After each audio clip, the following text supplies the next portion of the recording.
It's time for Herd Mentality, the weekly episode where you control the discussion today on Locked On Bills.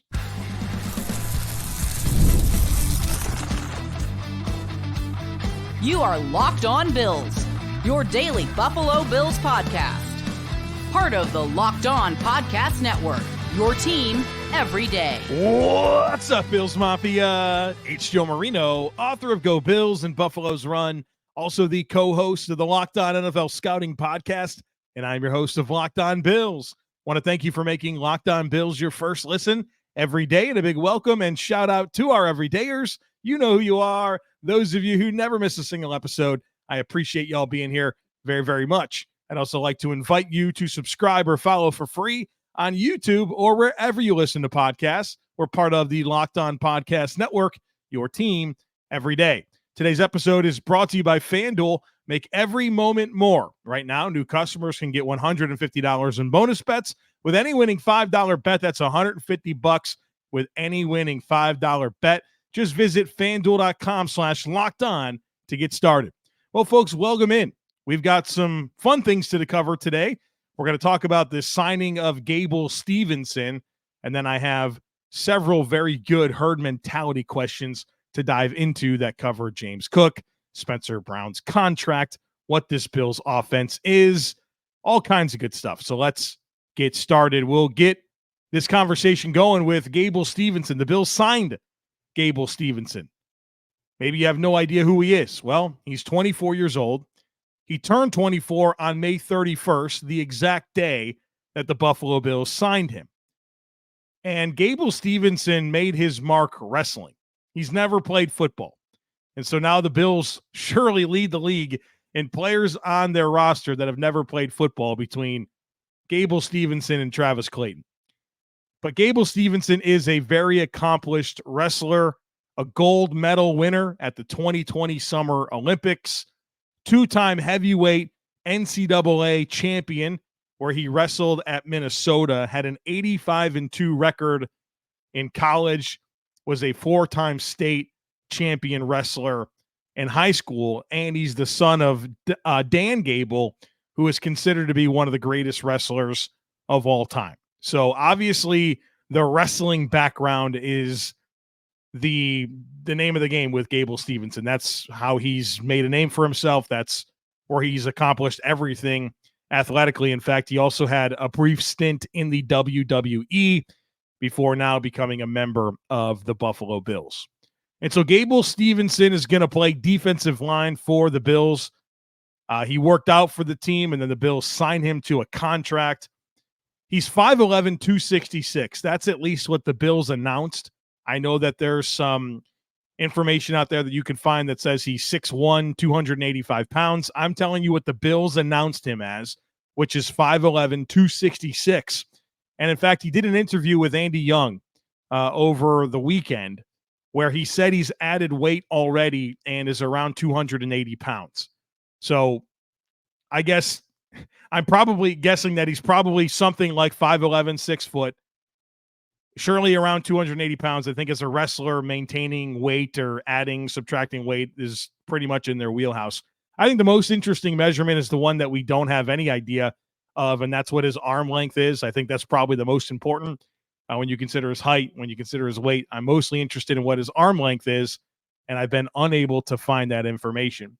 But you know, Sean McDermott loves his wrestlers. A lot of coaches love wrestlers. That's just not a Sean McDermott thing. A lot of coaches like wrestlers. And I think there's a lot of translatability from wrestling to the football field, whether it's leverage, hand usage, quickness. All of that really matters. And then there's an unbelievable endurance component that exists with wrestlers that surely helps when you play football. And this Gable Stevenson dude is a crazy athlete, right? He's big, right? No matter how you measure him, he's big. And he's got a dense build about him. He does backflips. You could tell he's a pretty special athlete. I have no idea if he can play football. And that's the big question. Can he apply these traits, these characteristics that have made him an elite wrestler to the football field? Well, that's what we're going to find out. Not only can he apply the technique, but can he develop the mental side of the game? So he's got the athleticism. Can he develop the technique? And can he understand football well enough to make the game second nature, to play fast enough for him to be a meaningful player in the NFL? We'll find out. Surely he's a very driven person. I don't think you can have the success that he's had as a wrestler without having a lot of drive behind you. So you got talent and habits. That's typically a good combination. That's worked out well for the Bills. I've actually said that multiple times throughout my journey with this podcast. Is if you look at some of the best members of the Buffalo Bills, they're guys that maybe didn't have it all figured out when it comes to playing the game, but this combination of talent and habits led to them being good players. Hello, Josh Allen, Dawson Knox, Spencer Brown, Matt Milano. There's a lot of guys that Tremaine Edmonds kind of fit this description. We'll see if Stevenson can develop. Adam Schefter reported that multiple teams expressed interest in signing Stevenson, but he chose the Bills specifically because the Bills have an excellent track record of getting the most out of defensive tackles with similar statures. I guess Ed Oliver is the guy you're pointing at there. Not a whole lot of smaller defensive tackles in the NFL. There are a few, obviously, Ed Oliver being one of them. And so I'm guessing if you read between the lines of that quote, Ed Oliver's the name that stands out. So what are my general thoughts on this? I think, first of all, why not? Why not, right? Like, what's the worst thing that can happen? You have plenty of roster spots available. The worst thing that can happen is that he's not going to be a good football player that's not going to make the team, just like a fair amount of the players on the roster that will be the case, right? So I don't see the downside. You're not having Gable Stevenson on the roster instead of a different player that presents more appeal, right? Like, you're going to have developmental dart throws on your roster. So why not? Especially with an athlete like this. There's obviously a lot of untapped potential. He'll be fun to monitor throughout the training camp, throughout preseason. That's when he'll get a chance to play. And we've not seen a lot of guys with this type of background come in and try to make it in the NFL. And so whether it's paying attention to him at training camp or watching him in preseason games, that's going to be interesting to monitor.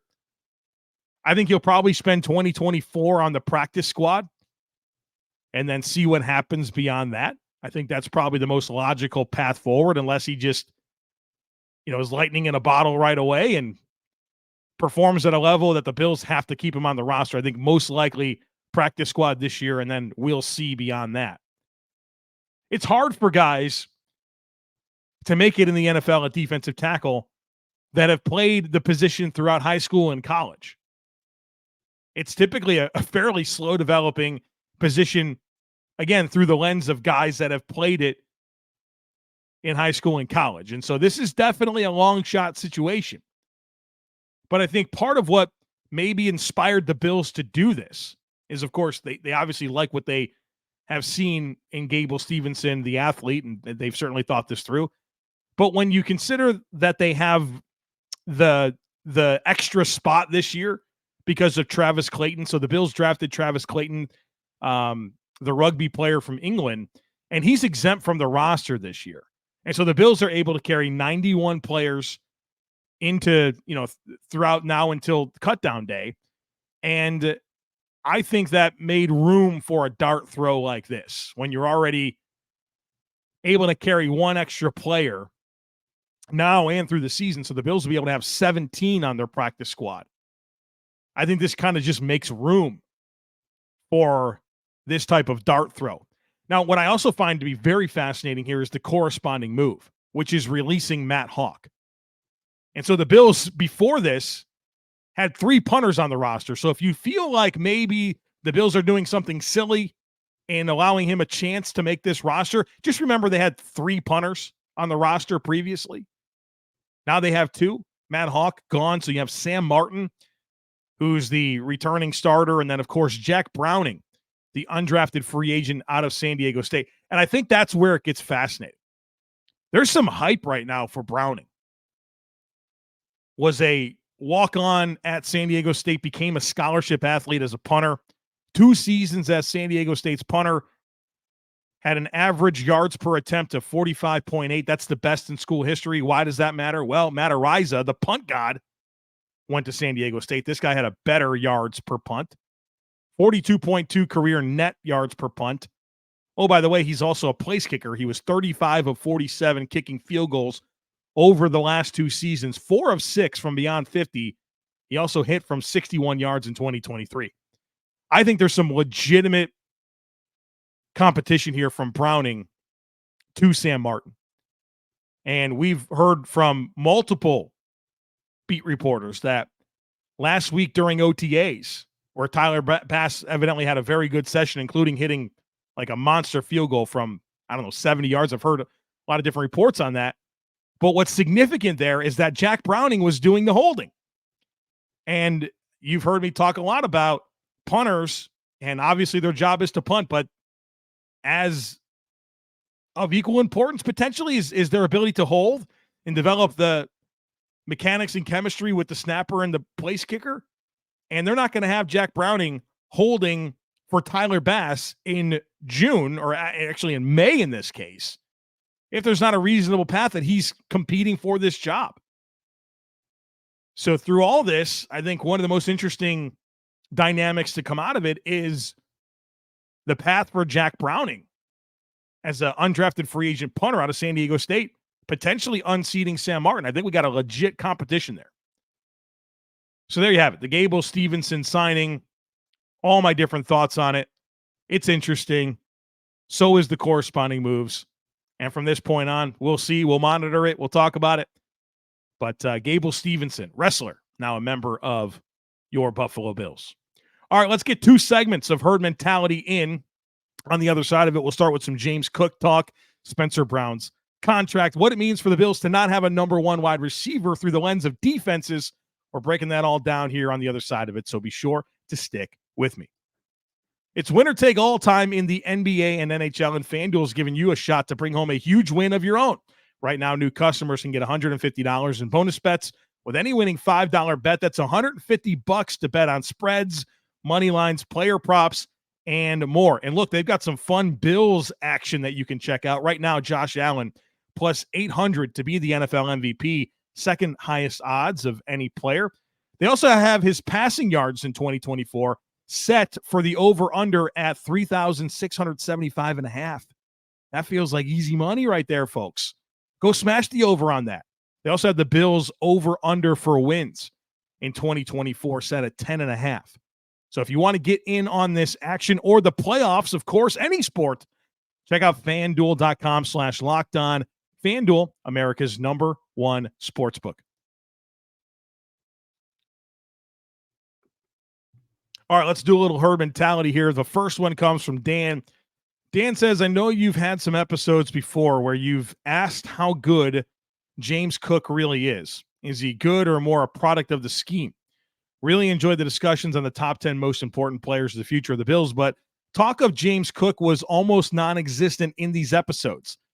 Cook had games where he took over, and by the end of the season, teams were game planning for him, though I know by the end of the season, production decreased. It's awesome to have such a great roster with 10 or more players worthy of inclusion, but I do wonder if James Cook deserved a bit more recognition. I feel like James Cook hasn't quite reached his peak as a player just yet, and is a great example of the future of the Bills over the next 2 to 3 years. Wondering if you can share your thoughts and go Bills. All right, so let's unpack this a little bit. I want to start by saying this. I don't not like James Cook. I think James Cook's a good football player. I like James Cook. I'm glad he's the Bills running back. But I think it's very worthwhile to ask ourselves the question, how good is he really? And you kind of referenced in your question that I want to kind of break down a little bit more, the declining production down the stretch.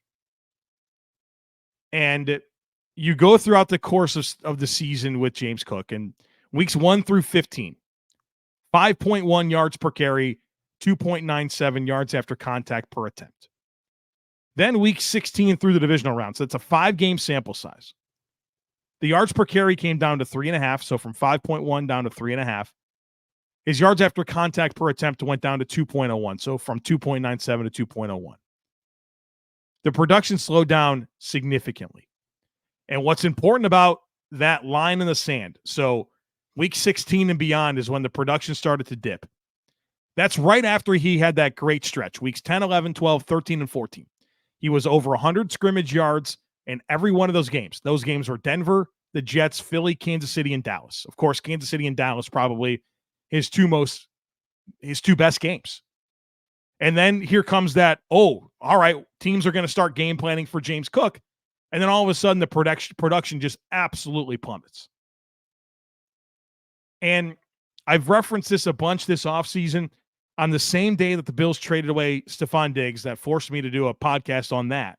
That morning, I did an entire show on James Cook, and I asked myself the question, how good is James Cook? And I got into a ton of different stuff. Please go back and check that out. That episode certainly got lost in the shuffle.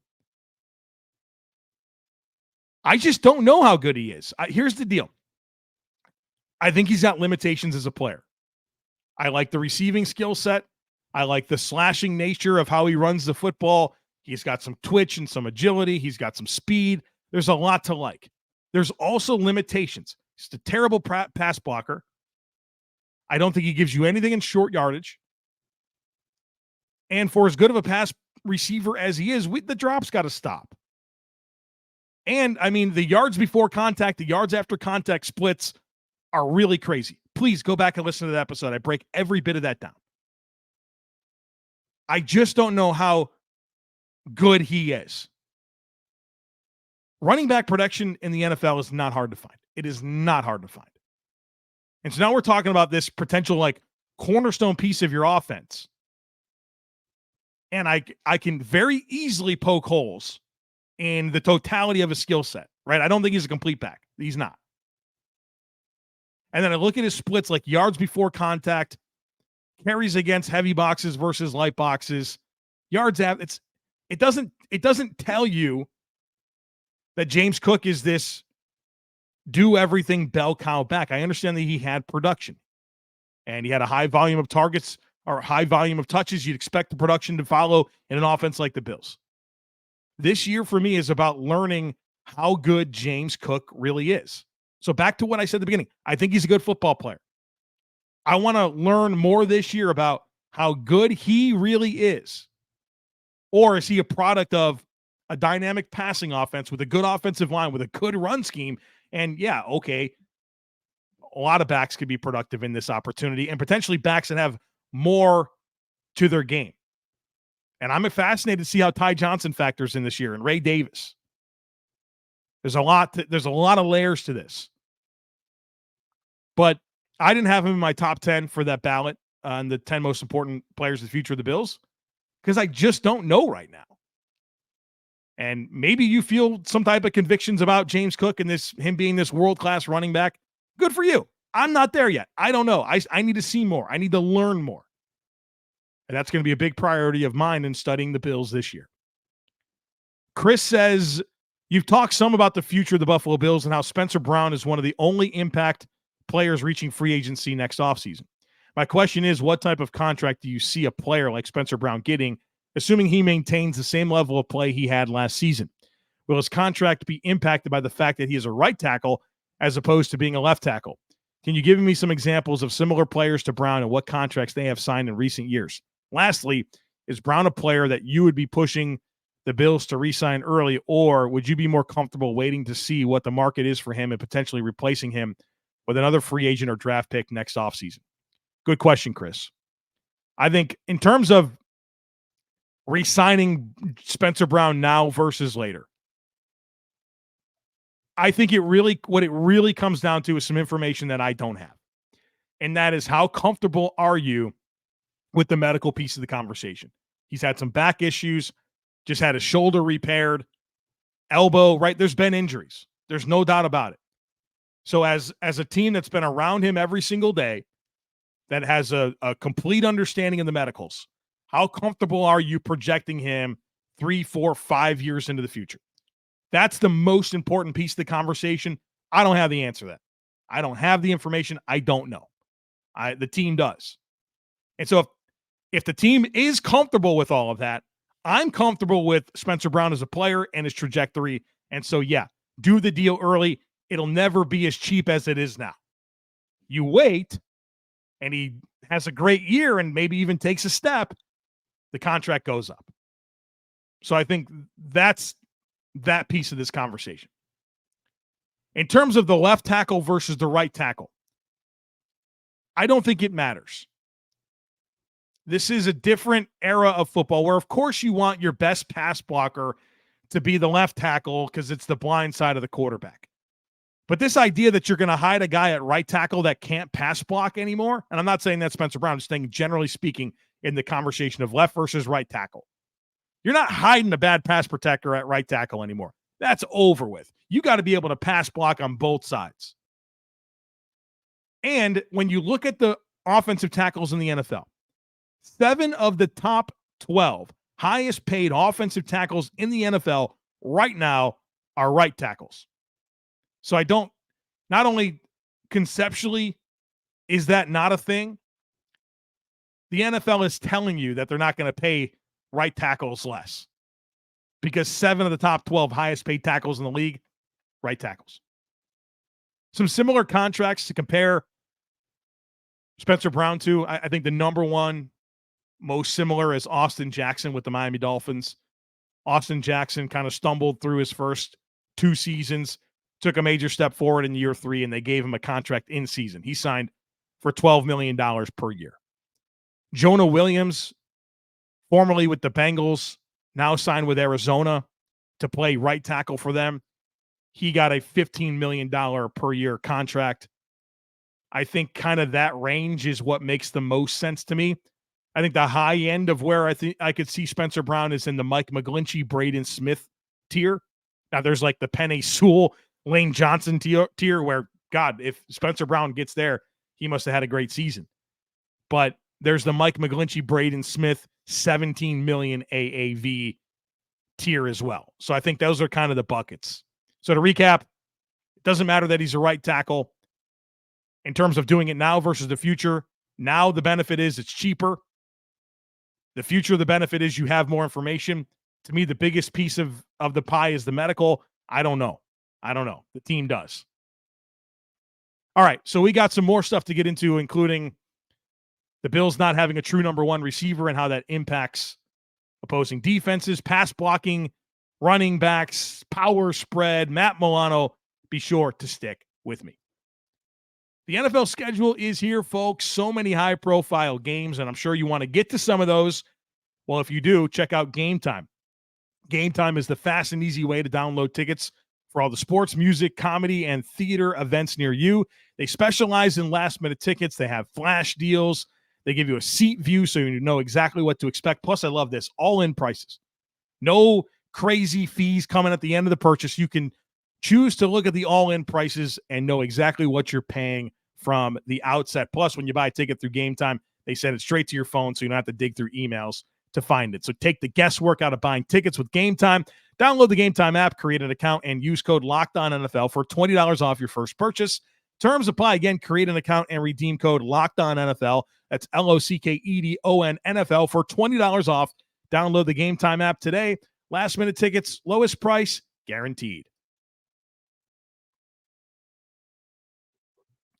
All right, folks, we got some more herd mentality to get into. The next one's from Mark. Mark says, since the Bills don't have a true number 1 wide receiver, it makes it unlikely a team's top corner is going to shadow anyone and will likely stay on one side of the field. Does that have any impact on the way Joe Brady will call plays and scheme up touches? Well, first of all, I think very few corners actually shadow. So for most teams, nothing really changes because they don't really have their top corner shadow anybody.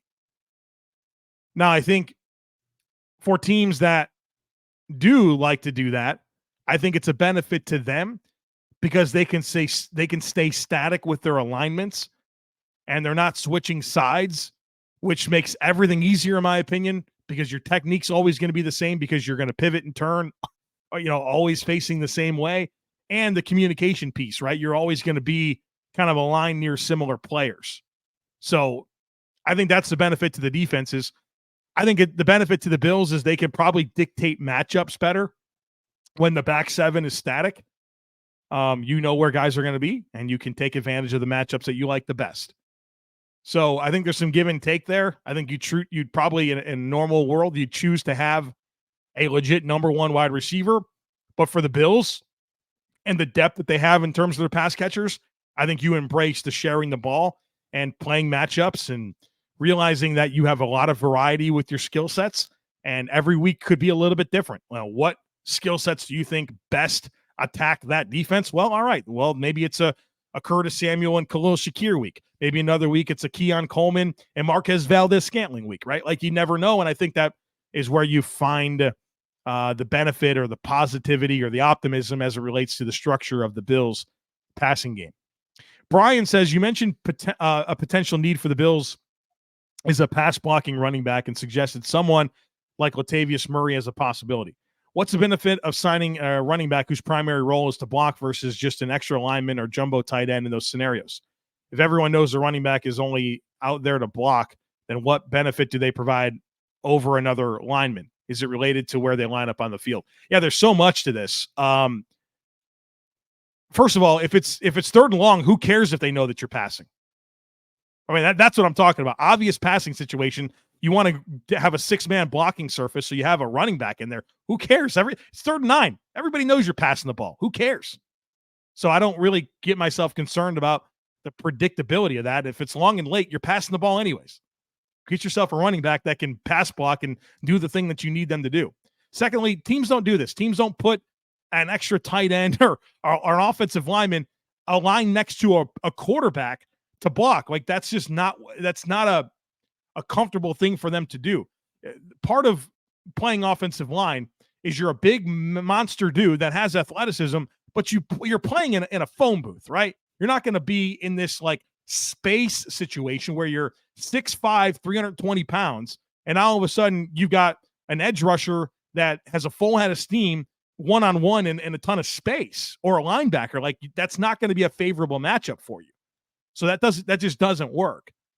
Running backs do this because they have the dense, squatty build that gives them a low center of gravity that allows them to step up and take on contact. Plus, they're more athletic than offensive linemen. So I can appreciate the creativity of where you're going with this, but to suggest that, like, just put, utility offensive lineman number 6, whether that's David Edwards or Cedric Van Pran Granger, as the blocking back over Latavius Murray, that's to me, that's not good process. On top of that, like, you want to talk about predictability? Go ahead and put an offensive lineman back there on long and late downs, and I guess they would know that they're pass blocking, but no team's going to do that, because I don't think that's putting them in a situation to be successful. So I know that a lot of people get all fired up when you mentioned Latavius Murray. He's a good pass blocker. He is. No, you don't want him carrying the football. But there's so much more to playing running back than carrying the football. That's the thing that you notice.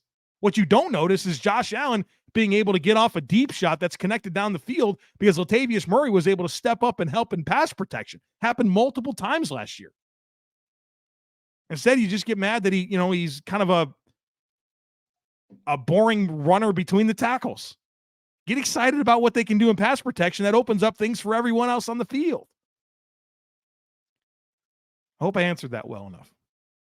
Anders says, you have used the term power spread offense several times in the last couple of weeks. I love that term and was wondering how other teams now and in the past use that same offensive style.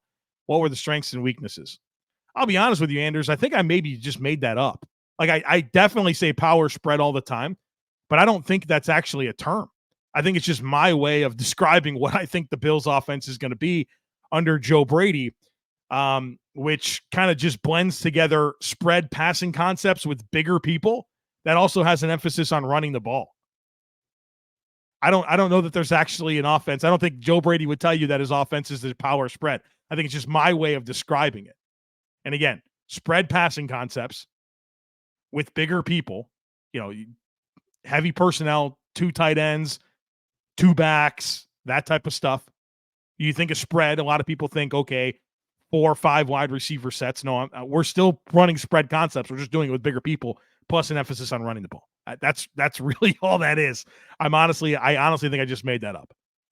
Last one comes from Max, who says, I just watched some 2022 highlights of Matt Milano.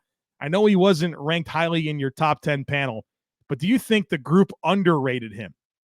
He was off to an amazing start last season, unfortunately got injured. I feel that he's still in his prime and can immensely help in both the offense or both the pass and run game. What do you think?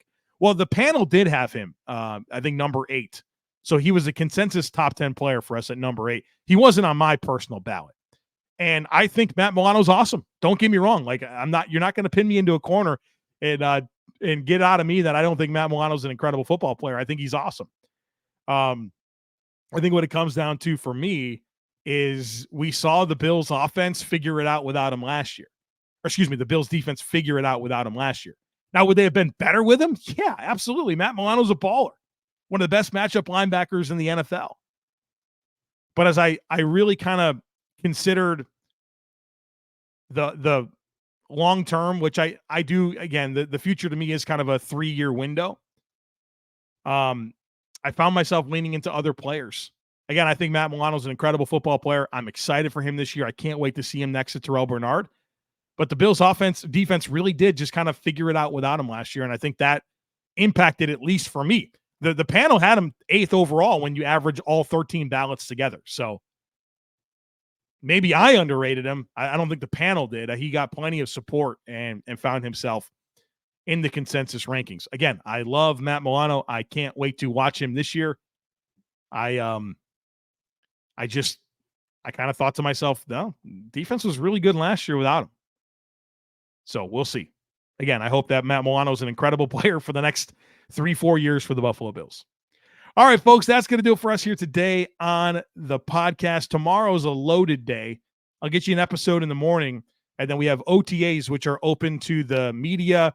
We're going to hear from Bobby Babich, so that should be interesting, and we'll break all of that down for you as well. So a bunch of content coming your way. Don't miss it. Make sure you're subscribed. Would love it if you took a second to rate, review, and share the podcast. Have a great rest of your day. Go Bills, and I look forward to catching up with you again real soon.